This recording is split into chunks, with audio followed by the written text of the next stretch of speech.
it. What's going to happen here? Here comes the canvas. Get your foot in. He got it. He's got it. He's got it. The canvas is going to win.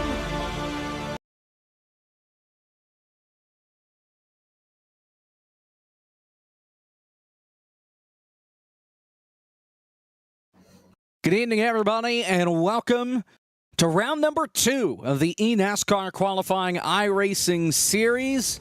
Here we go. 7 more races to figure out who gets alive out of here into the contender series. Of course, top 20 in points move on. Should be a lot of fun as we go through the next 14 weeks or so, the next 7 races. And we start off on a road course at the virtual Mid-Ohio road course, sports car course. Can't call it a speedway.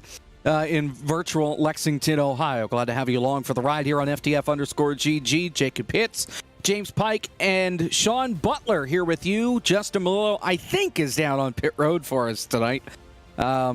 This is the one race where we're probably going to need a pit reporter with fuel strategy because, Pike, no cautions tonight.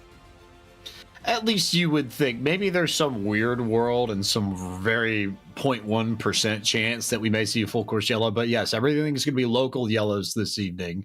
But it's also our only road course of this qualifying series campaign, at least the second round. So it's definitely a curveball for these drivers. You're going to see things that happen tonight that you probably aren't going to see for the rest of our calendar running up to the end of September. However, I'm excited because I really like full-bodied vehicles at Mid-Ohio. There are some road courses that I think are better suited for open wheel. I think of Spa in particular as one track that stands out to me on that front. This track, I think, is much better suited for GT cars, stock cars, big, heavy vehicles that you have to really jam on the brakes to slow down. I'm really excited to see how these trucks tackle this road course that is almost virtually in the center of Ohio. And you're right, it's the only road course, not the only non-oval, because we go to Pocono in 2 weeks. Got 3 turns, not 4.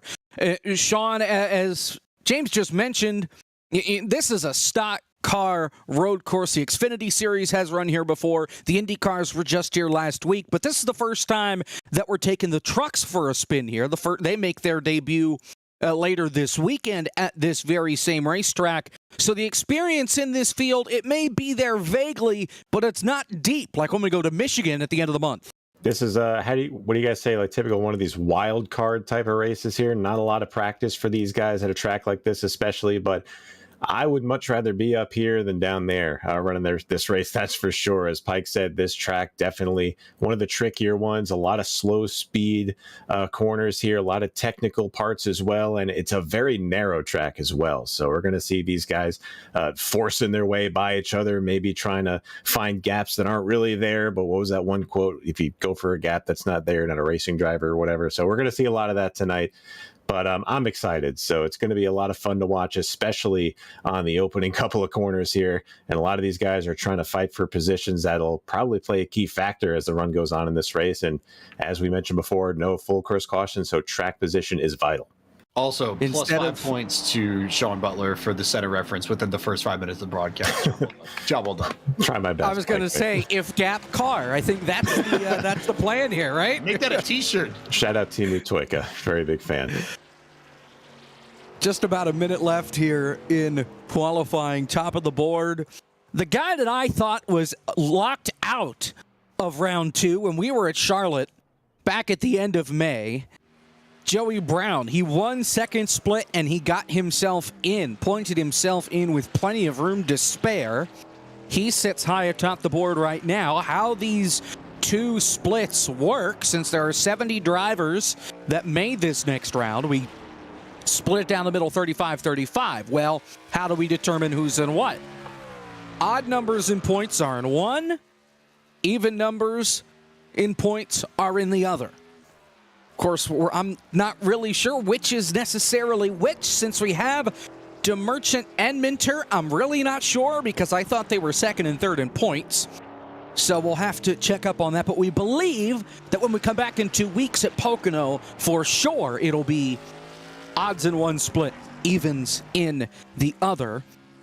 As qualifying wraps up as we speak, and we get to run through our starting grid for tonight's race. It is Joey Brown who will be on pole position. Jordy Lopez Jr. will line up on the outside. Michael Cozy Jr. and Casey Tucker line up in row number 2. Then it's Daniel Falkingham rounding out the top 5. Tucker Minter on the outside. Boyd Hogan and Jake Nichols line up in row number 4. And it's Christopher Hill and Daniel Buttafuoco rounding out the top 10. Ryan Doucette has victories in this series before at the Rock. He'll start 11th alongside Seth DeMerchant. Daniel Smallwood rolls off from the 13th position. 14th on the grid is James Wenzel. Timmy Holmes begins tonight from 15th. 16th is where you'll find Anthony Burrows. Daniel Nanny will start this race from the 17th position. 18th on the grid is Brennan Kohler. Tommy Gossett and Colton Salek complete the top 20. 21st, he's got Justin Knobloch in that number 27 machine. Nathan Jurgensen, 22nd. Derek Lemke, 23rd. Dalton Collins will be back in 24th. Matt Forcappa, 25th. Ty Bass in 26th.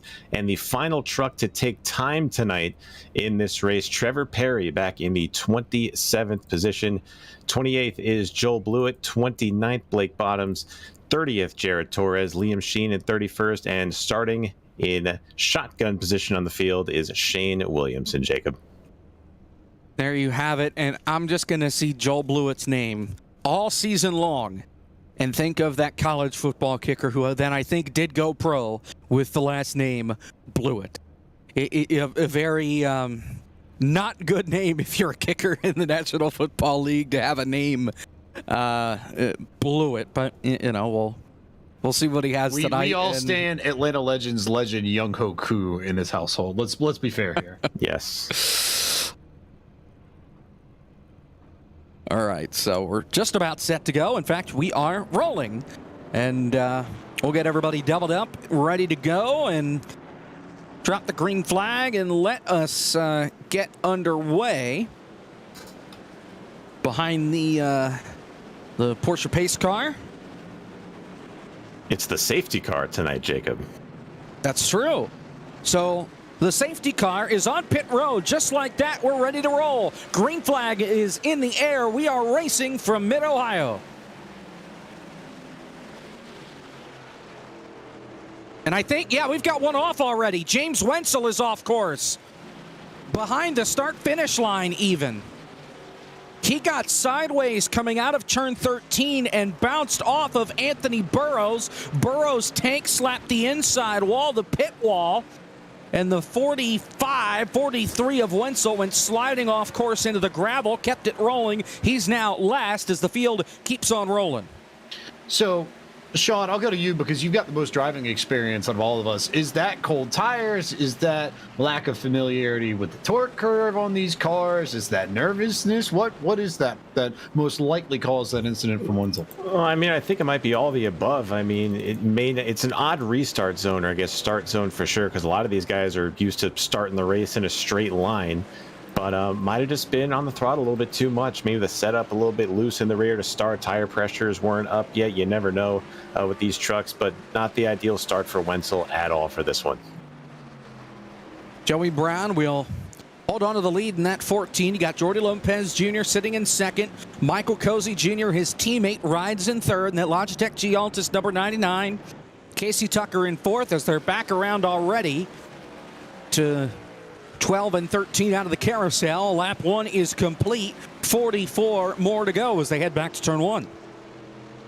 So Brown, Lopez, Cozy, Tucker, Minter, your top 5. Then Falkingham, Hogan, Buttafuoco, Nichols, and Christopher Hill completing the top 10. Buttafuoco, who's just been on a tear, it seems like, this year. He's won a lot of big events in the sim. One of the hardest chargers amongst the top 10. He's up 2 spots in the opening lap, which, we're not really looking at too much movement here in the first lap. It's still something worth noting, but that's someone that I expect probably will make his way up through the field. Had a big win earlier in an iRacing broadcast event at Watkins Glen back in April, so he's got prowess on the road courses. That, I believe, was in the next-gen car, but not terribly far removed from the truck is that next-gen. They're more similar than you would think, especially in the way that they handle around road.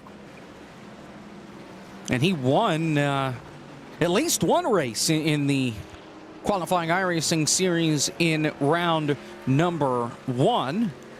I want to say Atlanta is where he got his first win on the season.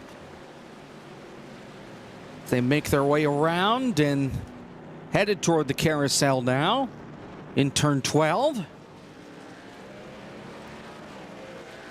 It's an interesting path for Botafuco here, too. You guys might remember him from the eNASCAR Heat Pro Series back when that was on, and he was quite successful in there as well. He made the transition over to iRacing, and, you know, you guys have seen everyone in here come and go from iRacing, but I don't think I've seen anybody get accustomed to the inner workings of iRacing quicker than Daniel has. I mean, he's made the transition very, very well. I remember when he was like just like a 4,000 I rating at one point, and now look at him here running for wins constantly in the eNASCAR Pro Series and Road to Pro Series, I should say, the qualifying series. But man, he's had a great run so far this season, and if he can keep this thing in the top 10 at least, I mean, I'd say this is a job well done for Daniel and that whole team. But right now, no one's had anything for Joey Brown. Jordy Lopez has been close, but that number 26 is looking very strong early. Making his way through the field. Let's take a look at, well, the battle for fourth is over. Tucker Minter, yet another Logitech Gialtis car, trying to get onto Casey Tucker right now. Almost seems like there's more and more of those popping up everywhere now, doesn't they? Those Gialtis cars are everywhere now.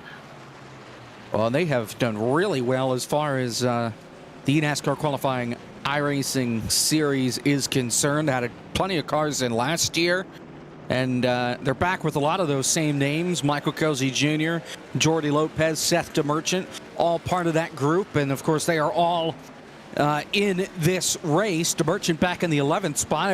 Everybody else inside the top 5 with Minter 5th.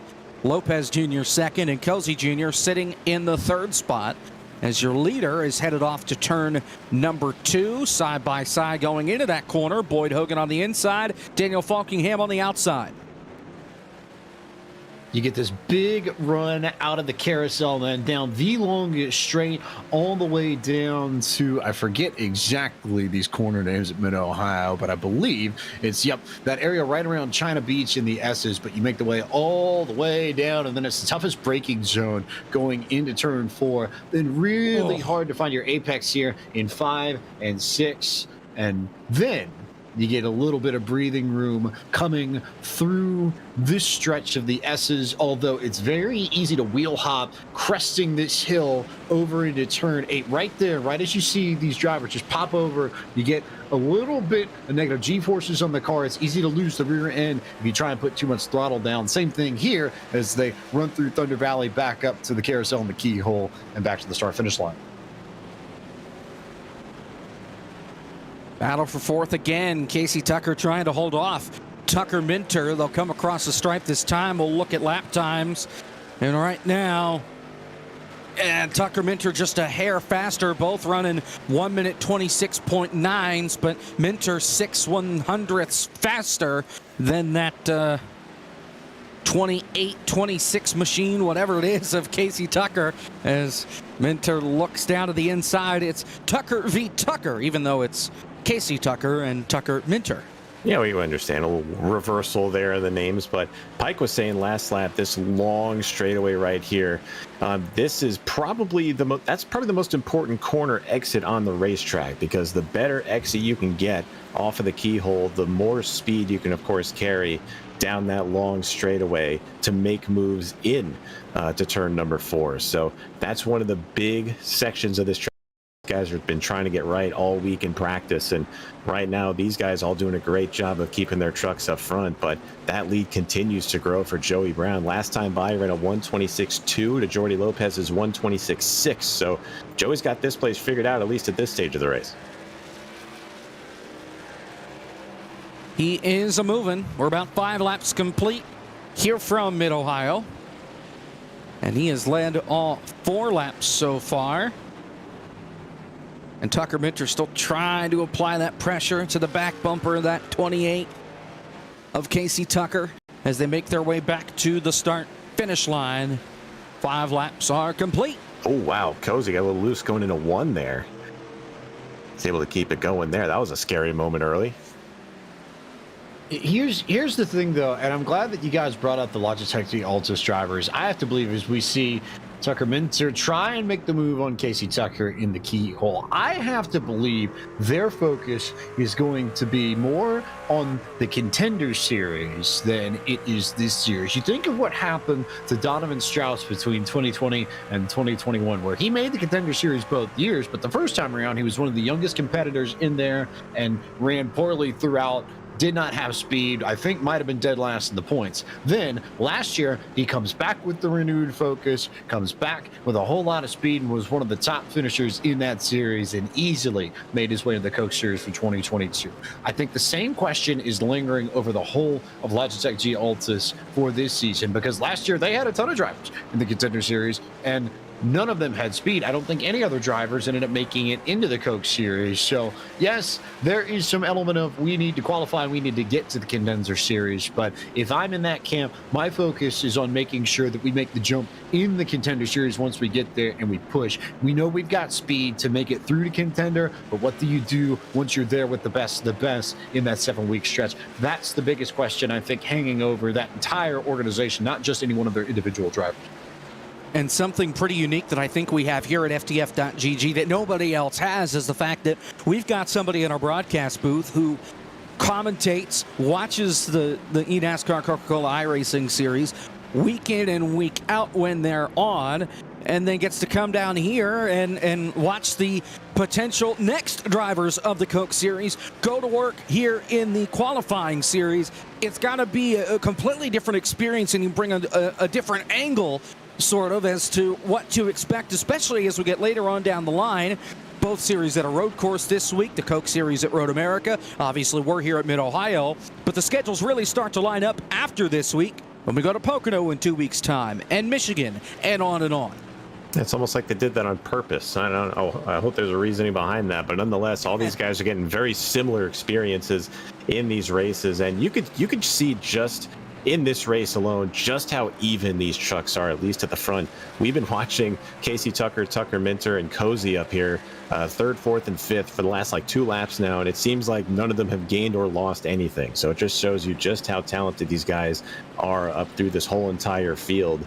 And just goes to show with everyone running in this race how important track position is. And as you mentioned at the top of the broadcast, Jake, I'm very glad we have someone on pit road tonight and Justin Melillo to kind of keep track of these strategies, because it's going to be pivotal to nail the strategy to get you up front at the end of this one. Well, and let's talk about pit stop for a moment, and we can bring Justin in if he has something for us. The track the floor is lava. The track temp started at 117 degrees. It's now down to a toasty 115 degrees. The humidity has gone down as the race has gone on. It's about 4 o'clock in sim right now.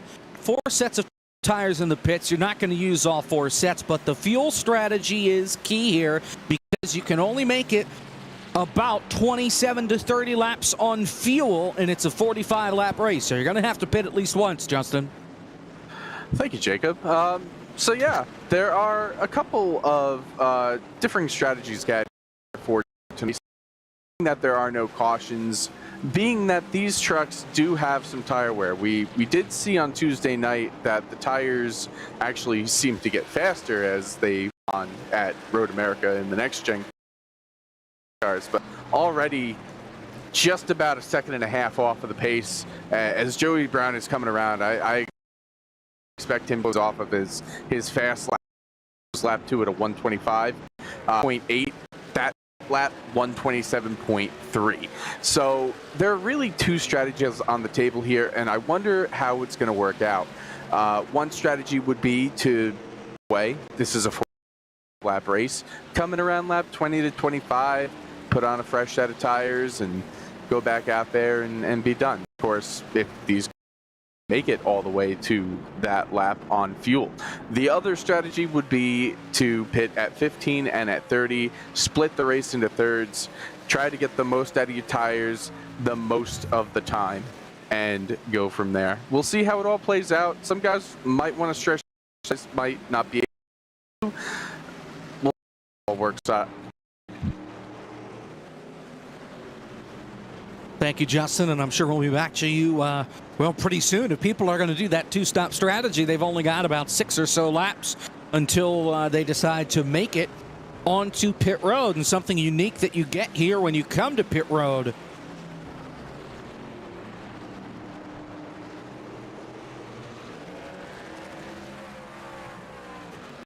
let's keep on trucking here. So discombobulated. Let's just check in still with this battle for fourth.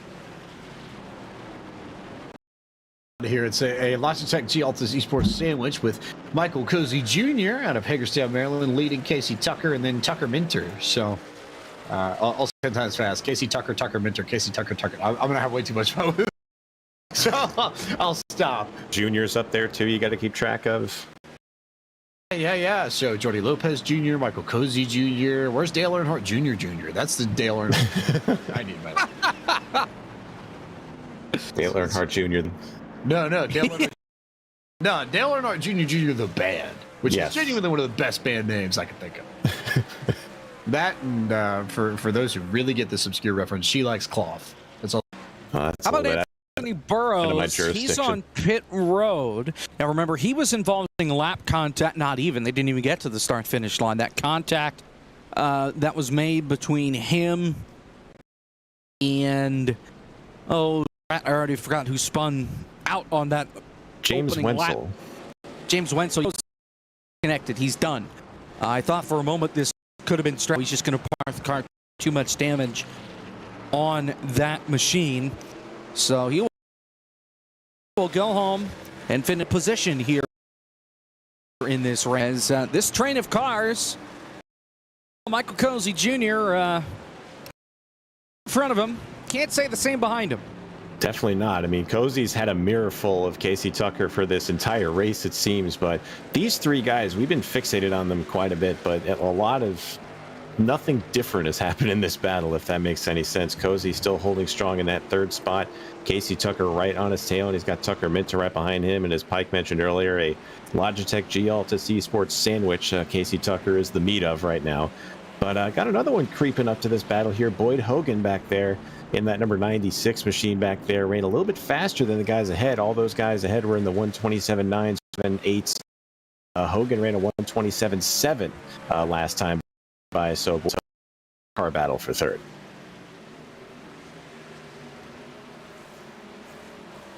He started, well, in that 7th spot.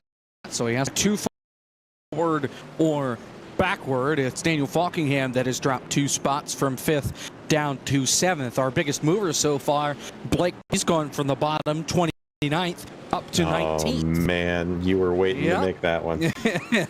Not necessarily, but, you know, what you get. You've been eating too much where they serve in Pennsylvania.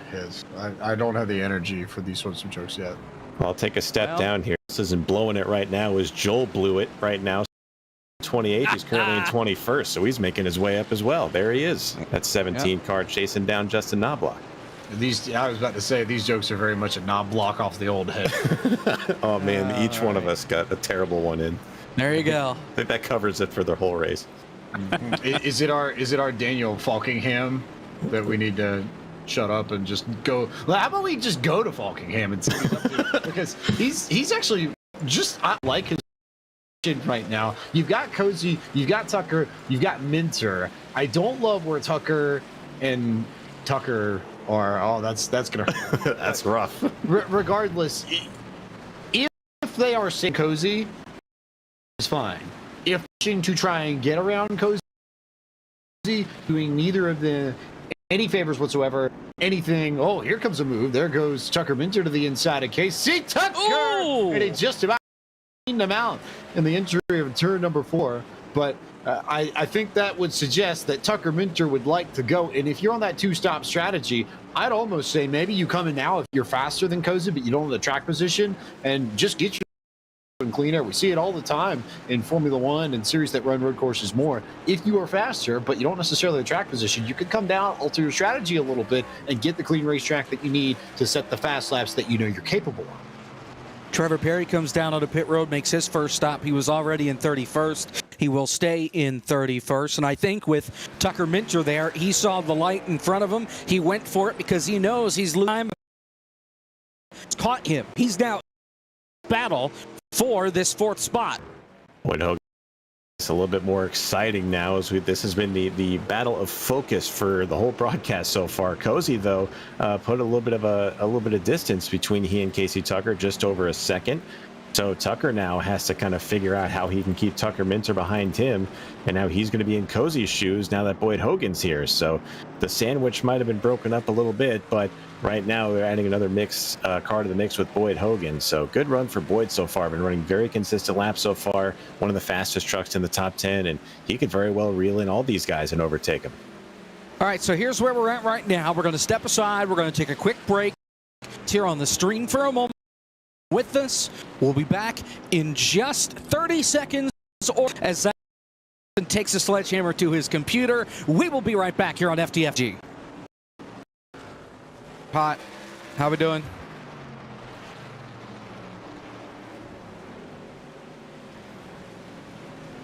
And we're back here from Mid-Ohio, not Road America. Almost said Road America. Where are we, Bill?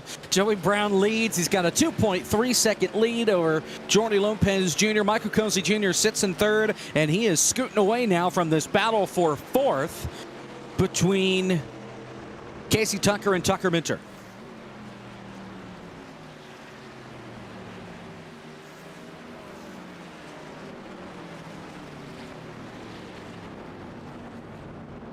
Oh, man, right underneath him going into turn 2. I think, I want to say Tucker Minter's getting really tired of looking at the back of Casey Tucker's truck right now. I think that's what it was, but that's the primary passing zone right there. If you're going to make a pass here at Mid-Ohio, it is going to be in that small hairpin in turn number 2 to get it done. But right now, Jacob, it's very even between all 4 of these guys right here. Cozy, I mentioned he did put a little bit of distance on Casey Tucker, but that gap is maintained as here comes Minter to the inside, and he's going to take that 4th spot away from Casey Tucker. So Tucker Minter, seeing a hole, went for it and took the spot. Very nice move.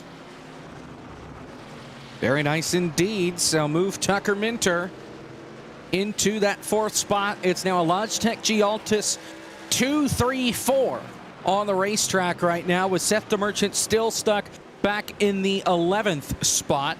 And now Casey Tucker is going to face the pressure from Boyd Hogan as he caught these guys in a hurry, and he is right on the back bumper of that 28. Did not take long at all for him.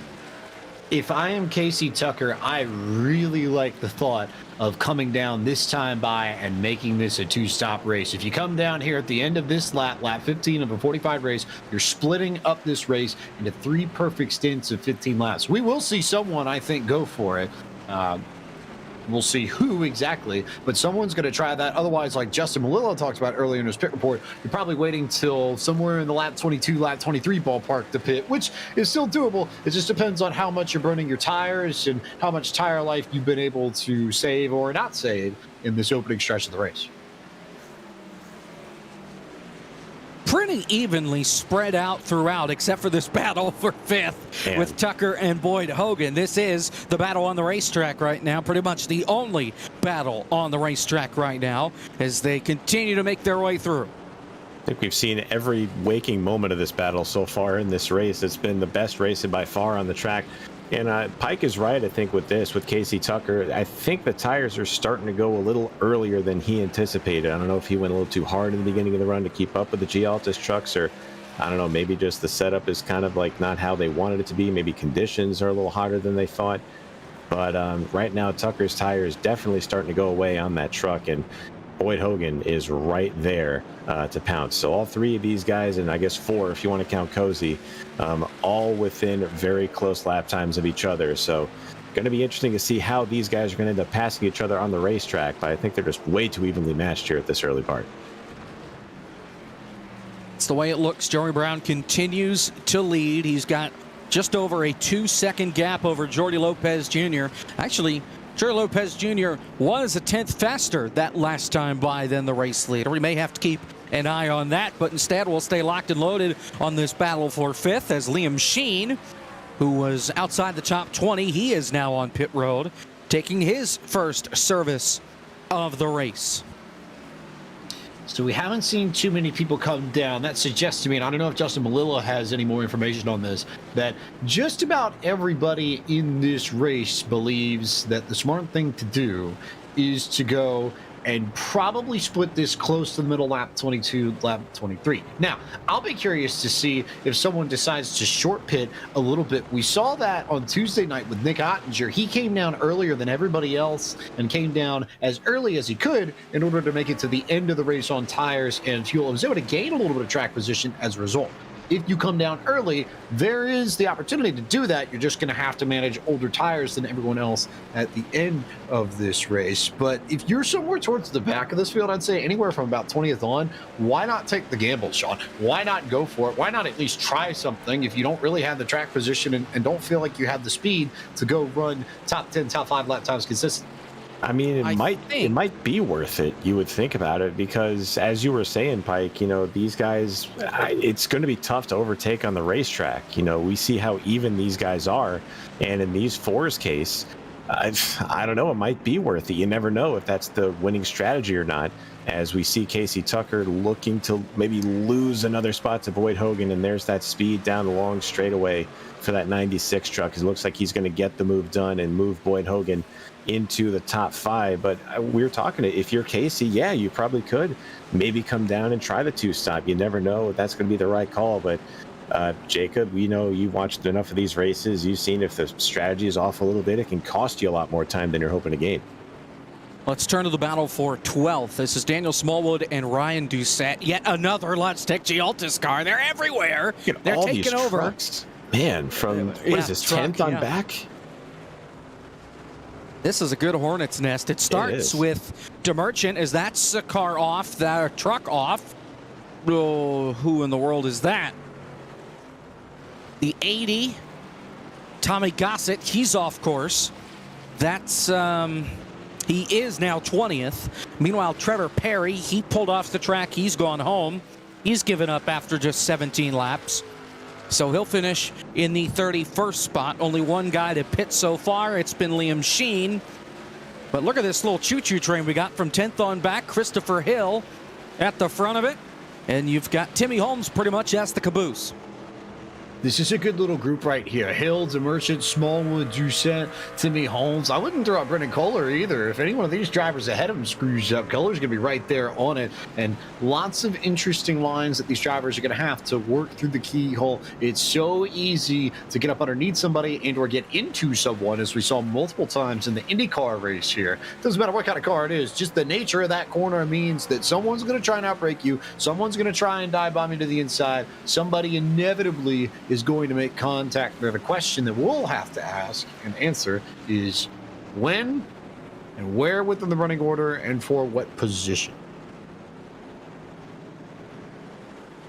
Jordan Lopez Jr. closing in on your race leader. The gap's just 1.5 seconds between Joey Brown and himself. So he is starting to close in. He's been a 10th faster for the last 4 laps now. Starting to reel him in.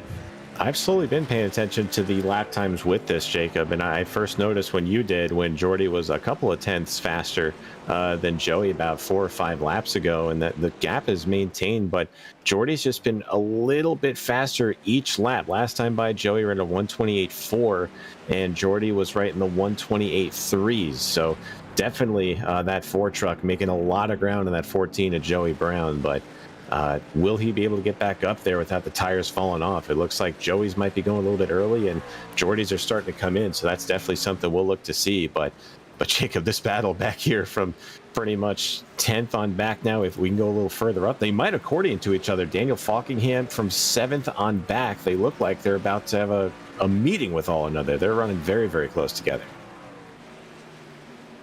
All together back here. Hill and DeMerchant close. Smallwood and Doucette close. As Derek Lemke has come onto pit road, he's made his first pit stop. However, Lemke's the only driver outside of Liam Sheen. There's an incident up there on the racetrack. I believe that might be coming out of the keyhole and down the straight into turn 4. That, I think, is Forkapa, and he High just Bass and Forkapa. he just overdrove it. Put a Forkapa in him. Oh, he's man. back in the 27th right now is where he sits. Bass was able to get by him with that bobble for that position. Bad joke, you too. Oh, gosh. When Trevor Perry disconnected, I was about to say maybe he ran out of luck, Vanek, but I didn't. I refrained from saying that. But you just threw the Forkapa one out there. Oh, brother. Yep. How about the battle for third? Michael Cozy Jr. and Tucker Minter, some teammates going at it. They're trading a little bit of paint too here, Pike. I mean, Tucker Minter, he is no slouch on these road courses. If you've been on the iRacing service, you know Tucker Minter very, very keen to running very well in these road courses. Cozy, of course, no slouch either on the road courses. So Logitech's got himself a lot of talent with their drivers here. As you can see, they're 2, 3, and 4. But I think Tucker might be just a little faster than Cozy right now. I'm watching lap times here, and maybe the most intriguing truck of them all might be Christopher Hill, because he's starting to back up a little bit into DeMerchant and Smallwood, just a little bit further back in this group. That pack of 5 that we talked about from about 8th or 9th on to 12th, they're a little bit closer now than they had been as we go back up the racetrack and look at some more battles here as Jordi Lopez is starting to reel in Joey Brown, and he's bringing Michael Cozy Jr. with him. Yeah, the gap's only a second for the lead and closing fast. In fact, your race leader's on pit road. So Joey Brown bites the bullet. He comes in. Here comes Boyd Hogan. Here comes Casey Tucker. Pit stops for the leaders, Justin. They're coming in. They're going to be taking 4 tires and filling it up. And this is right on the money. I was looking at lap times, and the cliff is pretty early. So these guys are going to be able to get like the most out of these tires while the other guys are out on the older tires. And then they'll fall off and then be pretty consistently in the 128 range. So this is probably a really good call for these guys that are pitting early. They're the first to pit. They're not going to have to worry about any cautions that are going to be coming out. And they're already back on track. Joey Brown is, at least. How about this side by side between Minter and Cozy? And it looks like he's going to cede that position to his teammate. Almost looked like Cozy kind of pulled over and let him go by. So move Tucker Minter into provisional second place right now. They still have to pit as they're making their way through the S's. Now the pressure is on Jordi Lopez here, Pike. I mean, we saw the leader go in early. Now he has to have a perfect pit entry if he doesn't want to lose too much time. But we've seen the in laps so important when the green flag pit stops come around. Well, my question is, do we think Joey Brown went in too early? I don't necessarily think that it was a bad call per se, but he's going to have to run 25 laps on this second stint of tires. And if you're Lopez, you can stretch that out and even that out a little bit more. So was Brown maybe feeling the heat a little bit and reacting to that? Maybe this is a calculated call. Maybe he'll be okay. But it's something that I think we have to keep in mind, because in theory, you're going to get a little bit better lap times out of splitting this a little bit closer to the middle. We're on lap 22, so we should see, I think, most of the field come in either this lap or the next lap. And we're starting to see that through the back of the field as well, Jacob. Well, Logitech Gialtis is on their own strategy. They're 1 through 5 right now on the racetrack. Lopez Jr., Minter, Cozy Jr., DeMerchant, Doucette. Blake Bottoms is in 6th. Everybody else is on pit road or has visited pit road in the last lap. Daniel Falkingham is away. Joel Blewett is away. Jake Nichols is away. Those last 2, except for Blewett, just came down on the pit road. Actually, Blewett missed his box. Blewett. Oh my God, I knew it was coming, Jake. Come on. He put the ball on the tee. What do you want me to do? Oh man, I was hoping that wouldn't come, and it did. But thank you, Jacob. You're not a father yet, are you? Hit? These are dad jokes. God, no. Going to grandfather jokes here in a little bit if you're not careful. But yeah, I bet the bad grandpa jokes that. Shoot. But you mentioned the Logitech guys. They're all on their own strategy. Are we really surprised? But let's see. I got Jordi Lopez keyed up. Is he coming in? Yes, he is. He's so coming. I think it looks like all of them. We'll see if Tucker, Cozy, and Seth all follow through. And no, they stay out. Tucker started to go wide. I thought for sure he was going to come in, but no. Him and Cozy both stay out on the racetrack. DeMerchant He will come onto pit road, as will Doucette. Blake Bottoms, he's got pressure from Joey Brown. He'll just come onto pit road and let Brown go right by. So your former race leader has come around. He's now in fourth. And he's got the three guys that haven't pitted yet in front of him in Cozy, Tucker Minter. Well, how about the two guys in front of him? Because Jordy Lopez Jr. did pit. He comes out miles behind, 5 seconds behind Joey Brown, and just 1.4 seconds out in front of Boyd Hogan, who pitted 2 laps ago.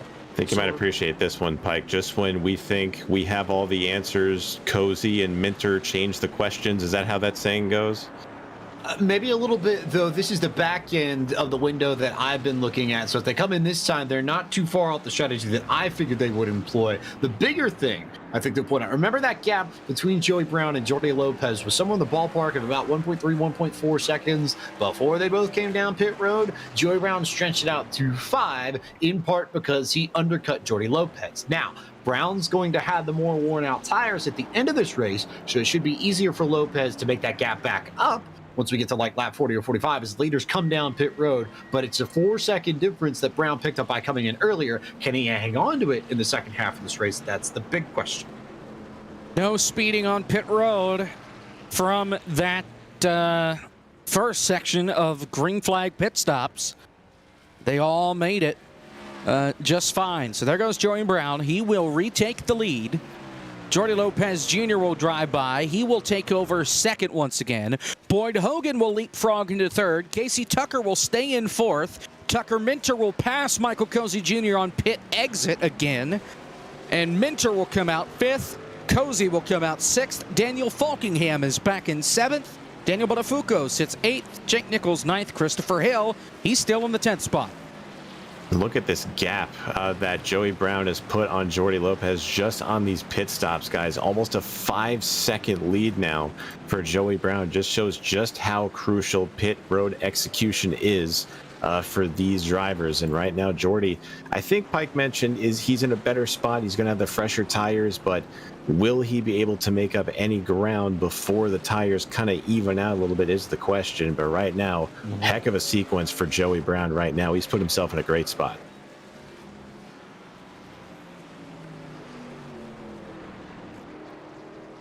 Two trucks out of the race so far. Trevor Perry and Anthony Burrows. Closest battle on the racetrack right now. It's back for 10th between Christopher Hill and Daniel Smallwood, as everybody just tries to get back to work. These two pitted on the same lap just 3 laps ago. So very even. In fairness, they've been pretty even across the board outside of maybe fastest lap time. Nichols fastest is a 27.0, Hills is a 26.5, and Smallwoods is a 26.4 actually, rather. So within a 10th are these two battling for position, and Nichols is not that far up the road ahead of them, so he may get dragged back into this if they're not careful. How about Jordy Lopez Jr.? Fastest lap of the race, a 125.782. He's on the older tires compared to Joey Brown. No, he's not. I can't read. Lopez is on the newer tires compared to Joey Brown.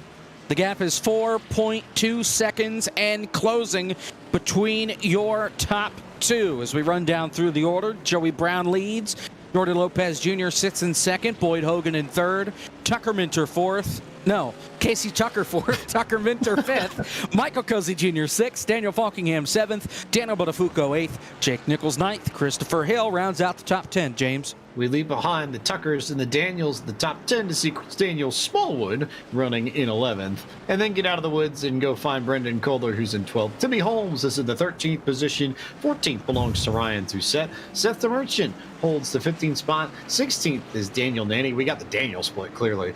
Blake Bottoms is in 17th. 18th is Liam Sheen. Colton Salick runs in 19th. And Tommy Gossett completes the top 20. Sean Butler. And the rest of your field looks like this. Justin Knobloch 21st, Jared Torres 22nd, Dalton Collins 23rd, Nathan Jurgensen 24th, Derek Lemke 25th, Joel Blewett 26th, James Wenzel 27th, Matt Forkapa 28th, Shane Williamson 29th, And the last truck currently running on the racetrack is Ty Bass in the 30th position. 2 retirees from this race. Trevor Perry will finish 31st tonight, and rounding out the field, Jacob Anthony Burrows in 32nd. That's a look at the field rundown here from Mid-Ohio. We're past the halfway point. The gap 4 seconds for your race lead. Let's turn back now to the battle for 10th. Christopher Hill, Daniel Smallwood. This just continues to be really, really good stuff across the board. Not really any other way to slice it, but they've been so even, and I think it's so tough, especially if you're in Smallwood's position where maybe you have the pace, but it's not much pace. And if you're Hill, can you force Smallwood to run so hard behind you that he burns off his tires and in turn kills his own ability to make the pass? That, I think, is what you're hoping for if you're Christopher Hill. You've got a solid run going anyway. Top 10 sitting in the wings, you can pull it off. But that's the thing I think you need to pay attention to. And let's also not forget there's a little group behind them that's starting to bunch up. Timmy Holmes, Ryan Doucette, and Seth DeMercher from 13th to 15th beginning to close together as well.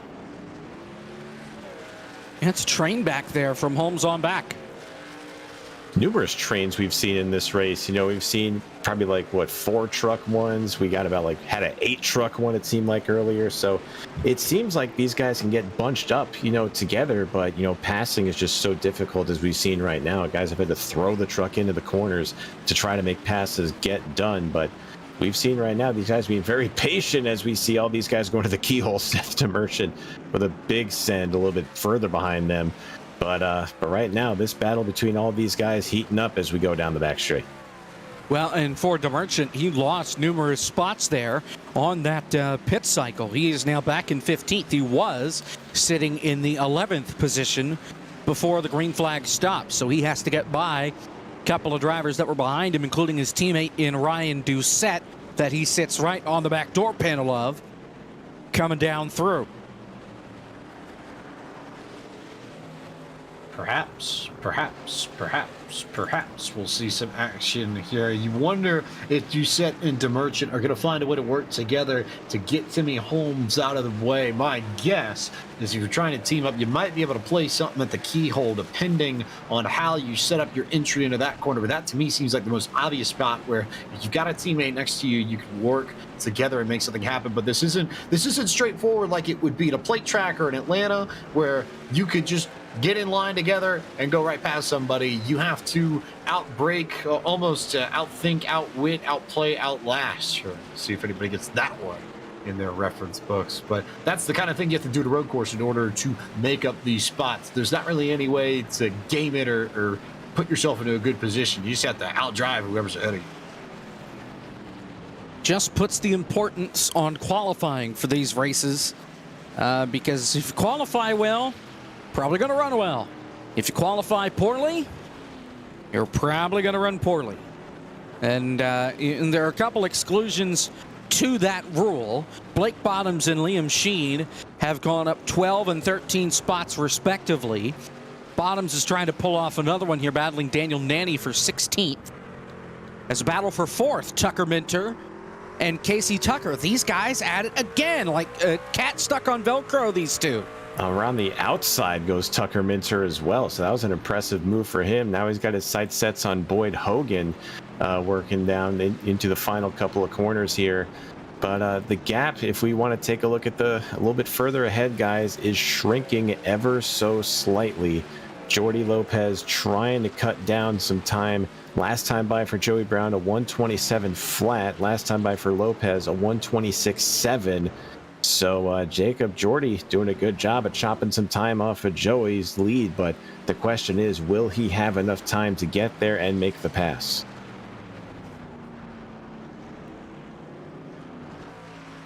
It's down to 3.5 seconds. He gained a little bit there on that last lap. I mean, he's got a shot, depending on what we do as far as pitting is concerned here the rest of the way, if they feel that they do need to make one more pit stop to make it to the end. Let's take a look at what's upcoming here on FTF.GG.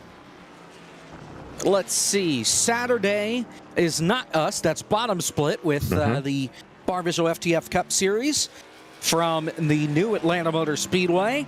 So Sunday, we join you 8 o'clock from Pocono for the Pennsylvania 500 for the Winstel Gen 4 Challenge on... Oh, holy cow, that's next week already. Yeah, Tuesday, July 12th is the qualifying for the World 600. Wednesday, we have the Esports Racing League over on the ERL Racing Twitch channel from Kansas in the Radicals. Thursday, we're back with the World 600 that Blake McCandless is putting on. It's going to be a lot of fun Tuesday and Thursday night since there's no eNASCAR qualifying iRacing series next Thursday. Slot that right in there. And then we are back 2 weeks from tonight from my home track, Pocono. It's going to be a lot of fun. We got a lot of Pocono coming up here on the channel. 2 weeks, 9 o'clock Eastern, July 21st. You can see that all and more right here on FTF.GG. Triangles and trees and eagles, oh my. Sound a little excited there, Jacob. I mean, we'll see what happens at Pocono. it typically isn't known for its racing, but, you know, we'll kind of see what happens. Poco, no? You mean Poco, yes, duh. Oh, man. I mean, you know, I was surprised that when we come back with the Bar Visual FTF Cup Series in 2 weeks, that we're actually going to Pocono. I thought for sure that the admins there would have said, yeah, no, we're not going to that racetrack. Pleasantly surprised that they are going to Pocono in a couple of weeks' time. They do pride themselves on following the Cup schedule as closely as possible. So that race is for you, Jacob. Consider that a favor for the Jacob Hitz camp for that race. Brendan John Kohler is under pressure. Timmy Holmes is on his back bumper. Then he's got Doucette and DeMerchant right behind him, coming around through turn 13. As I was going to make an under pressure joke, but I'll let it slide here. Anyone gonna bow under the pressure, or are they gonna stand strong? Right? There we go. That Goodness. But that my last two were halfway decent. Oh no! Okay, the not so decent entry to the corner there, though, for Seth DeMerchant. And Timmy Holmes sees them lose positions to Ryan Doucette, to Blake Bottoms, and to Seth DeMerchant. And Daniel Nanny's going to get to the inside of DeMerchant and get him, I believe, on the run down to turn 4, as Timmy Holmes is back to 17th. So they were 13th and 15th. They're now 16th and 17th after that one slip in the keyhole. The blind following the blind. Holmes locked him up. Just drove it in way too deep, and Seth DeMerchant said, you know what, I like it so much, I'll do it too. DeMerchant gets a spot out of it, technically, since he passes Holmes, but he loses a lot of time to his teammate. As battling with Daniel Nanny right here. They're still side by side. They're side by side since the exit. Down the back straight, DeMerchant trying to make this pass work. Nanny's providing a great fight here. There's contact, and Nanny goes around. Nanny around off course. That's going to cost him numerous spots. He backs it up into the tire barriers. He's at least in the grass and not in the gravel. He'll get it rolling. He'll hemorrhage numerous spots and come back onto the race course in 22nd. Nanny was going to look at 16th. He's back 6 spots. That's a really tough break for him. Really hard racing there coming up to the final corner of the racetrack. And you figured with the way they were running side by side, Jacob, somebody was going to have to give and would either be forced or make the move as Nanny almost loses control of the car there. Tough break for Nanny, who now has to work his way back into the top 20. We've had a clean race other than the front straightaway on the first lap. We've been clean otherwise. We're starting to split at the seams here, inside 15 to go. How about this battle for 5th? Casey Tucker and Michael Cozy Jr. headed to 6. Casey Tucker is probably going to be able to paint all of these Logitech trucks in his sleep tonight, as much as he's seen them and been around them. But Cozy providing the pressure right now, looking to bring himself into the top 5 to join his teammate Jordy Lopez and Tucker Minter. But Casey's had a very good run so far. I mean, Casey is doesn't run the road courses too often. He's more of an oval guy, but he's Cozy gets really loose there. But he's more of an oval guy, former, of course, eNASCAR Coca-Cola iRacing Series driver. He knows what he's doing, so good job by him. But down the straightaway, looks like he's able to put a little bit of a gap as Tucker Minter just passes Boyd Hogan for third going into the keyhole. He'll take that spot away. And Minter had a really good run going in that first round of the eNASCAR qualifying iRacing Series season. He's here now in this second verse, and same as the first right now. He sits P3 in the race. He was P3 in the standings when the season came to a close. So things pointing up for Tucker Minter. He made this round a season ago and had some struggles. Seems like another guy that's back for revenge here this time around. I think with Tucker, it's always been about controlling the aggression. We've seen plenty of cases, plenty of races throughout the sim.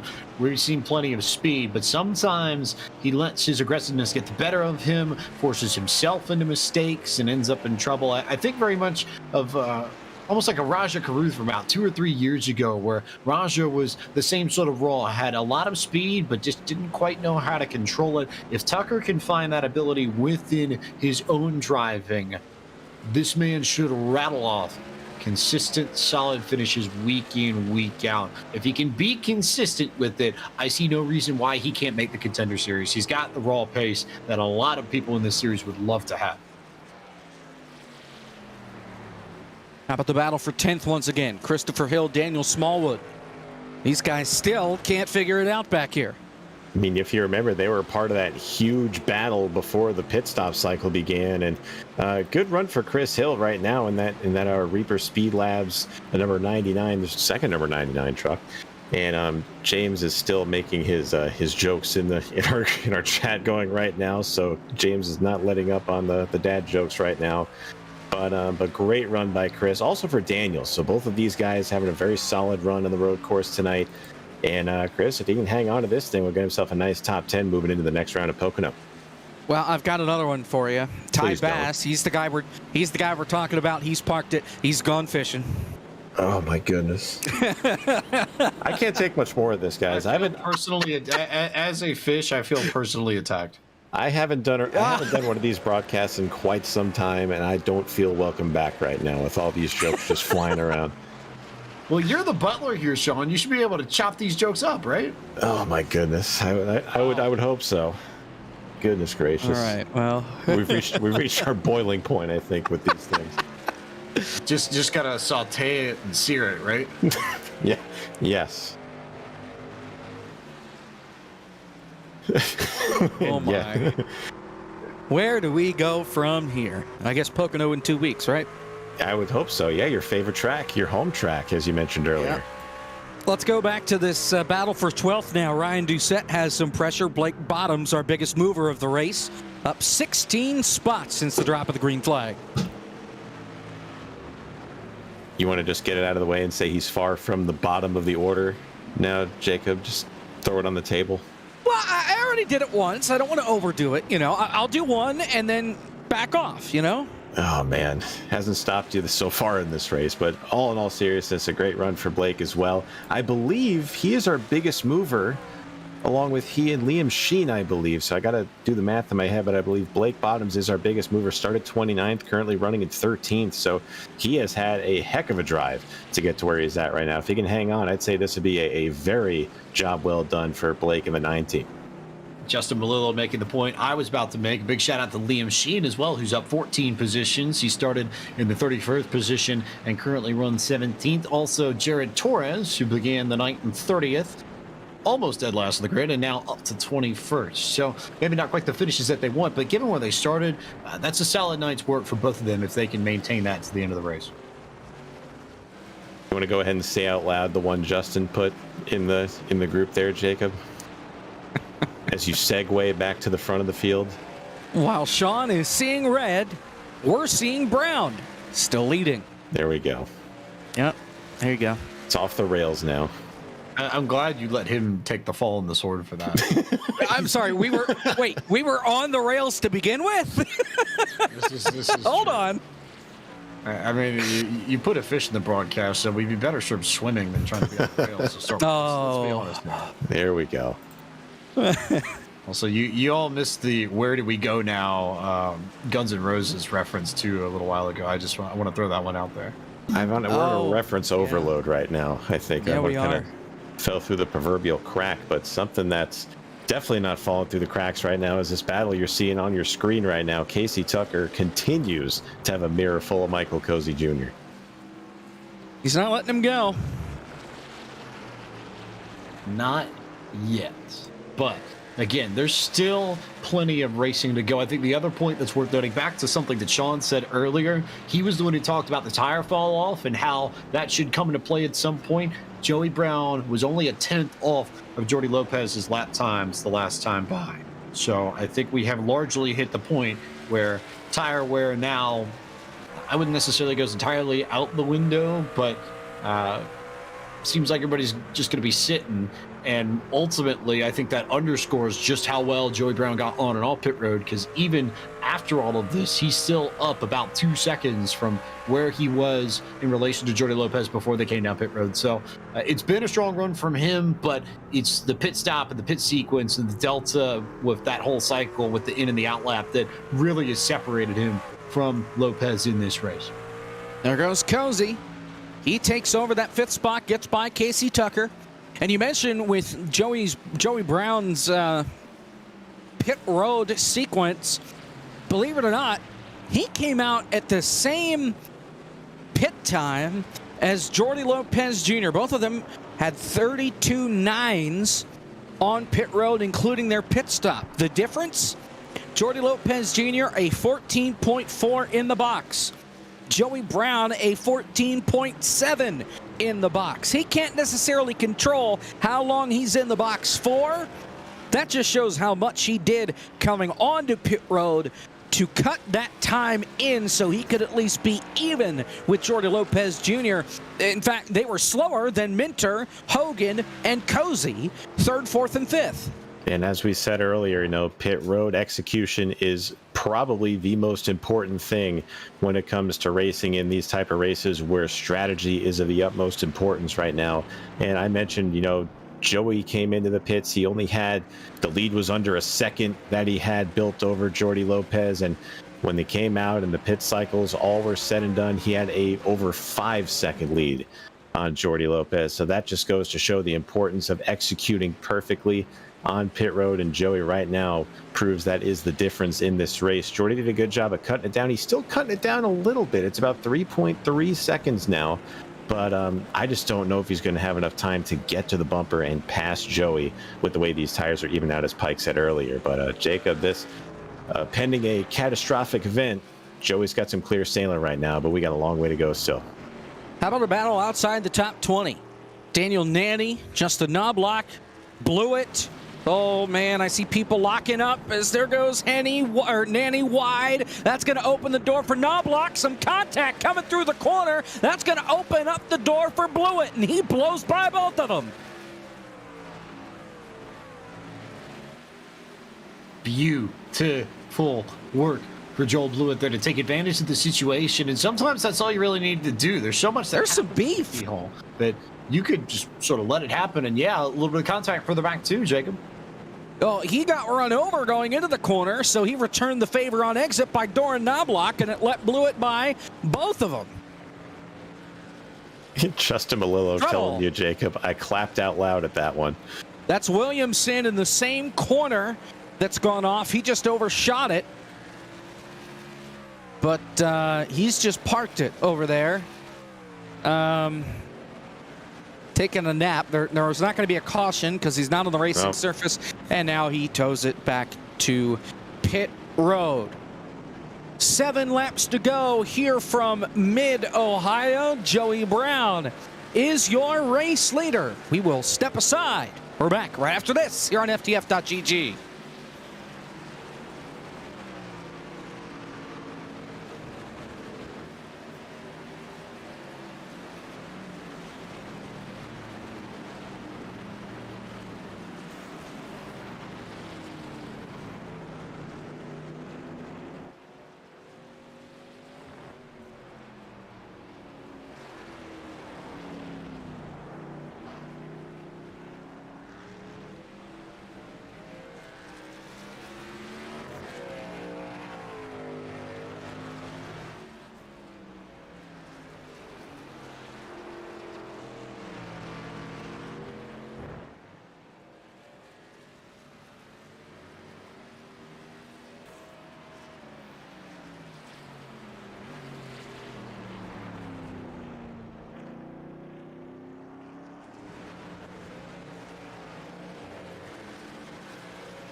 We're back here from Mid-Ohio. Joey Brown continues to lead. That gap has stayed consistent between him and Jordan Lopez Jr. About 3.2, 3.3 seconds right now is the margin. And the closest battle on the racetrack is for 7th. Daniel Botafuco, nope, how about 8th? Daniel Botafuco in the 13, shown as the 7 in sim. Jake Nichols in 9th on his back bumper. I'll put it this way. If we put together an album of Jacob counting everything, I think that would be a smash hits. Hits. Yep. Oh, man. As soon as he put that out there, I knew where he was going. He was thinking of that the whole break. Yep. Even I had to stop at that one. So the hope here is that there is no hitsing between Botafuco and Nichols as they race on the track. It would be a shame to see this one broken up by some sort of contact, but they've been very, very solid. And again, especially if you're not necessarily a road course person per se, to be able to put out a top 10 on a night like this sets you up very well. Pocono's another sort of a weird racetrack where it's not quite an oval, it's not quite a road course, it's sort of in between, but you can knock out a good finish there, knock out a good finish here, then you can turn your attention to some of the more standard things that come your way. Michigan International Speedway, Indianapolis Raceway Park, Darlington, Bristol, Texas. More normal tracks to round out this calendar in the second half of the eNASCAR qualifying iRacing series. Maybe not quite chock full of mile and a half, so we only get Texas in this portion of the schedule, but it does normalize more from here. Jelly D16 writes in chat, I demand a refund of all the nickels that y'all paid Pike after that one. Ooh. Since it got nickels there in P9. Yeah, I got it. That's yeah. a good one. I'll give that man some California love. Goodness gracious. This. Oh, my. Ah, ha, ha, ha, ha. See? In all my days of calling iRacing races, this has been by far the cringiest one. Just wait until next week. We got to get through qualifying and 600 miles at Charlotte. Trouble. Almost. Little gotcha play there. That's back with Doucette, Blake Bottoms, and Daniel Smallwood. This is all for position 11th, 12th, and 13th. Right now. How many times have they done that like the whole night, Sean? It's been, they just been, it seems like the same people have just been, oh my goodness, more contact there. Giving no room to Ryan Doucette. But yeah, Pike, you mentioned no one's given any room right now, and they've all been very familiar with each other. I mentioned earlier that Casey Tucker could memorize the design of the Gialtis trucks now, and it's the same thing with these guys back here. They have been, I guess, it's like when you're on the highway and you're just driving with somebody for like numerous exits. It's the same thing with this. So, I mean, these guys have gotten to know each other quite well in this race. And for what it's worth, as Jake mentioned earlier, fairly tame so far. Not a lot of incidents, per se, fairly clean race. But we'll never know as we come down to the nitty-gritty of this race, if you will. But right now, this battle seems to have calmed down a little bit as back up front, the lead is now down to about 3 seconds. But Jacob, I just don't think Jordy has enough time. Yeah, it's not looking great for Jordy Lopez Jr. right now, but we'll see what happens. As he's trying to close in. The gap is, well, it's extended again. It was down under 3 seconds. Now it's back over 3 seconds. So Joey Brown at least is really checked out. This top 5 is checked out. More than 2 seconds separating each individual driver. Then you go a second and a half back from Cozy to Casey Tucker, 5.5 back more to 5.5 more back, I guess, to Daniel Falkingham. But Botafuco is back there, and that's all we find our first battle for position. As Jake Nichols sends it in deep going into turn number 12 and almost gets into that 13 with 2 laps to go for these guys this time. Should be fun to see the rest of this pan out. Should be fun to see this group go after it. This is the best battle that really has been the best battle pack all night long. Anywhere where Smallwood and Hill have been in, and Blake Bottoms to Ryan Doucette, all have just been no breathing room the whole night. Really, really fun to watch, though. And now as we get towards the end of this race, will somebody try something here in particular next time by? This and the run down to turn 4 coming down the bottom of the hill are the two best passing zones on this racetrack, and you have to believe closest they've been, we might see something. And right on cue, there goes Ryan Doucette to the inside of Blake Bottoms. And Bottoms looked like he clipped the grass a little bit on the exit of the corner, as you were mentioning it, Pike. So important to get a great run off of the keyhole, and just a little bit of a blip for Bottoms may cost him the spot. But Jacob, he's fighting off that charge by Ryan Doucette very well. He might hold him off, and I think he's going to keep the spot out of all this, but technical part of the track is going to be the key here. Stuck on the outside through 6, gets his foot on the throttle. White flag in the win for Joey Brown. One more lap to go. Back to this battle for 12th. Bottoms holds on to the spot as they make their way through turn 8 and 9. We've seen action through this portion of the racetrack. Remember, this is exactly where Daniel Nanny went around, coming up towards the final corner of the, I'm going to call it mini carousel, because I hear carousel and I think Road America. It's almost like the final complex at Barber Motorsports Park down outside of Birmingham, Sean. The same way you've got the left, right, just a little bit miniaturized. I think a little bit trickier to get out of too, because you've got to manage wheel spin. It's very easy to loop yourself around if you've got a high torque vehicle like these trucks. Absolutely. And we were talking about it earlier, that straightaway speed's so important to set up passes, as we just saw right there with Bottoms and Doucette there. You give up a little bit of speed on these straightaways, it is not going to pan out well for your attempt to move forward. But right now, Jacob, Joey Brown, moving towards the last half of this racetrack, and he has all clear speedway ahead of him. He's led just about every single lap tonight. Remember, he won the last race of round 1 at Charlotte. We covered that race. I thought he was out. That's what I believed. I was lied to. He made it, and now here he comes through the carousel. Winner of the last race in the last round. He wins the first race this time. Joey Brown wins at Mid-Ohio. Jordy Lopez Jr. will finish in second. Tucker Minter comes across the line in third. Daniel Botafuca will hold off Jake Nichols for 8th. The battle for 12th is pretty much over. Bottoms might get a shot at Smallwood, though, coming down to the final couple of corners. Working his way through it. One last big shot. Here we go. There's the move, and there's the contact. Are they both going to hang on? They bounce off of each other, and to the outside goes Blake Bottoms, who's almost got turned at the line, but Blake Bottoms hung on over Daniel Smallwood to pick up that first spot outside of the top 10. 11th to Bottoms, 12th to Smallwood, and what was a fantastic battle to watch the whole night long. Got another one coming off of the final set of corners here. We got Liam Sheen, Colton Salick, all these guys battling it out for the 17th spot and on back. And man, a couple of great battles. There's still more coming off the final set of corners. Yeah, there's just a couple of stragglers now. Forkapa is one. Justin Knobloch blew up here on this last lap and has been crop dusting around the entire racetrack. What happened with him? Well, he's been blown up for more than one lap. He hit something very hard with the front of the car because it blew up coming out of turn 12, coming to the white flag. Not sure what happened.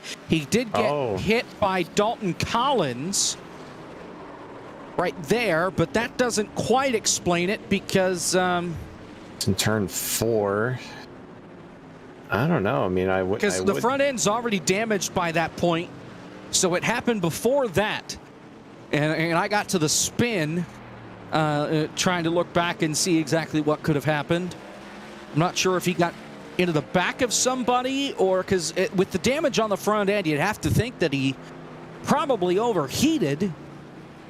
But if he had that damage for too long, it doesn't quite make sense. Oh, I found it. Lap 42, it looks like. He gets boxed in traffic, 3 wide in front of him. And he gets into the back of Dalton Collins hard. Collins gets pushed off course right here. Slides it, gets on the brakes, and nowhere for Knobloch to go. That's where the damage comes from. And I think that is the blow to Justin Knobloch that caused his engine to hand grenade on the last lap. definitely not the time you want to do that, especially at the end of the race. He was having a good run up until that point, and just a tough break. As we know, racing is it's not remorseful at all, but still a very good race. I think Pike, that battle between Bottoms and Smallwood was the greatest battle for an 11th place finish I've ever seen with this. But man, it's a good race, good strategy, dominated race, and a well-deserved win for Joey Brown here. But ultimately, these three up at the front, Brown, Lopez, and Minter, were the class of the field by far. But Joey, that much better tonight. I will concur, Sean. That was probably the greatest battle for an 11th that you've seen in a vehicle from the NASCAR Camping World Truck Series on a road course on a Tuesday night when it's raining in one of the broadcasters' locations and clear skies in another, and the track inside the sim is sunny and a very, very wonderful, balmy 84 degrees Fahrenheit, track temp 105 degrees Fahrenheit. ESPN stat, if I've heard one. Oh, Elliott Sports Bureau ain't got nothing on me. You should know that by now. Shoot. Come on now. So Joey Brown, your winner. Jordan Lopez Jr. finishes in second. Tucker Minter in third. Boyd Hogan finishes fourth. Michael Cozy Jr. comes away with the top 5 finish. That is second, third, and fifth for Logitech G Altus Esports in the top 5. Casey Tucker 6th. Daniel Falkingham 7th, Daniel Botafuco 8th, Jake Nichols in 9th, and Christopher Hill, James, rounds out the top 10. You saw that great battle between Blake Bottoms and Daniel Smallwood. They'll finish 11th and 12th, respectively. Ryan Doucette comes home in 13th. 14th belongs to Seth DeMerchant. Brendan Kohler finishes in the 15th spot. 16th goes to Timmy Holmes. Liam Sheen finishes in 17th this evening. Colton Salick was 18th. 19th was Jared Torres. And 20th was Tommy Gossett. And we go back through the remainder of the field. Joel Blewett will finish in 21st tonight. Daniel Nanny 22nd. Dalton Collins 23rd. James Wenzel, after the trouble early on in the not even lap 1 of the race, he'll come home 24th. Nathan Jurgensen 25th. Derek Lemke 26th. Matt Forkapa 27th. Justin Knobloch, tough break as we mentioned at the end of the race there. He'll bring it home 28th. Shane Williamson 29th. Ty Bass 30th. And rounding out the field, Jacob Trevor Perry 31st. And Anthony Burrows finishes in the 32nd position tonight. Let's talk with some folks. We do not have a race winner. If Joey Brown could join the Discord, that would be helpful. Let's talk with second place, though. Jordy Lopez Jr. with James Pike. Indeed, Jordy Lopez Jr. now joins us here in the booth after the P2 run. And Jordy, I feel like there isn't much to be said about the speed thing. So take us through how difficult pit road entry exit on the Delta laps are here, because there was a bit of a gap that came about as a result of that. So just how tough is that to nail down, especially on a road course where you have so many braking and acceleration zones, and you have to deal with the cold tires? It's trickier than most places. Yeah, it's very tight, and you have to try your hardest to not hit the inside wall going in, but try to make as much time as possible. And it's not too hard going out, because like you have a lot of space to kind of like slowly get back on track, so it's not too bad. But yeah, like it was like really hard in general. Like it's just, yeah. Tricky, tough. That being said, P2 here on the road course, did you have this circled as a place where you felt like you could get a finish like this? Is this what you expected out of Mid-Ohio? Or is this more of a bonus where maybe you have some other tracks circled on this round 2 calendar that you really want to go after, but now you just have the good finish from here to build off of? I honestly expected to win here. Honestly, when I put down my Q lap, I didn't think that anyone would beat it, and then Joey beat it, and by 2/10, and I couldn't keep up with him at all. Like I was practicing so much for this race, and I felt prepared, and I didn't have anything for him. He was just like really good. And but I'm happy to take a P2 and leave here strong going into the next race, and I kind of have like a sense of comfort. You got the comfort, you got the cushion. Initial thoughts on Pocono coming up? That's where we head next in 2 weeks' time. I mean, it's like, you know, it's like a Daytona 2.0 because of all the drafts, so it should be interesting to see how it goes. But I'm excited for it overall in general. A strong run tonight for Jordy Lopez Jr. from Logitech G Altus Esports. He carries the banner for the team coming up P2 this evening. Jacob Hitz. He'll finish in second. Now let's talk with our third place finisher, his teammate, Tucker Minter. Hello. Hey, With Tucker. Sean. So, Tucker, we just finished talking with Jordy, and we were talking about, the pit strategy for this race. So we saw the G Altus guys, I guess you guys up at the front of the field, have kind of differing strategies. Some pit early, some pit later. So what do you think was the correct call for you guys? I know you got a P3 out of it, but do you think you could have maybe tried something a little bit different and maybe have a chance at Jordy or Joey? I feel like we all kind of worked our strategies out right for where we were on track. Jordy, he kind of had to pit the lap that he did to make sure that he wasn't held up by Boyd. And then I don't know what my other teammates did, but I know I wanted to go another lap further from Jordy, hoping that maybe a tire advantage would help me out. But I think if I'd waited any longer, I'd have been held up in traffic too much.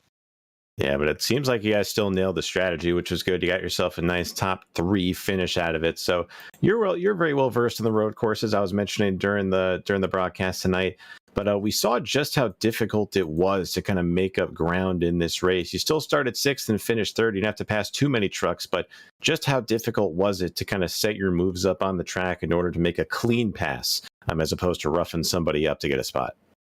Yeah, I mean, it was incredibly frustrating all night. I'm pretty upset with how I messed up qualifying and everything, and then it was pretty much impossible to try to pass Casey without trying to dive it down and try to dive it late down the inside. And every time I tried that, he turned in, and I wasn't trying to wreck him, but I mean, it was kind of getting to the point where I was going to have to start using the bumper a little bit more because he just kept turning in on me, kind of. Both runs, like the first run, he turned in on me a couple times, and I lifted for him. And then when I came out on tires and I was way quicker, he's just doing everything he could to hold me up, which I thought was a bit ridiculous. But oh well. Yeah, it's racing sometimes. We were kind of making the comments up here about how you'd be able to probably see a Reaper Speed Lab in your sleep tonight with the amount of time you guys were around each other on the track. But nonetheless, you still finish off the P3 in a great fashion. So we asked this to Jordy, moving on to Pocono in 2 weeks. How are we feeling about it? Yeah, fortunately on he didn't have trading paints for me, so he had a VRS bumper, which aligns with our sponsor, so that was at least nice to look at. But I mean, I really want to have a better. I mean, I guess it's difficult to say a better run at Pocono when you get 3rd at Mid Ohio, but I'm pretty upset. I really wanted to win the race. I guess you could say. I had a special nameplate this week and would have meant a lot to win, but Pocono, we ran pretty good there in C Open in December or January this year when we first joined Altus, and I'm sure we can make that setup better, so I think we'll have a good run. Absolutely. Well, if tonight's any indication, you guys are going to be all over the front of the field at Pocono as well. But nonetheless, Tucker, great run tonight. Go get him at Pocono. Appreciate you chatting with us. Yep, thanks guys for the broadcast.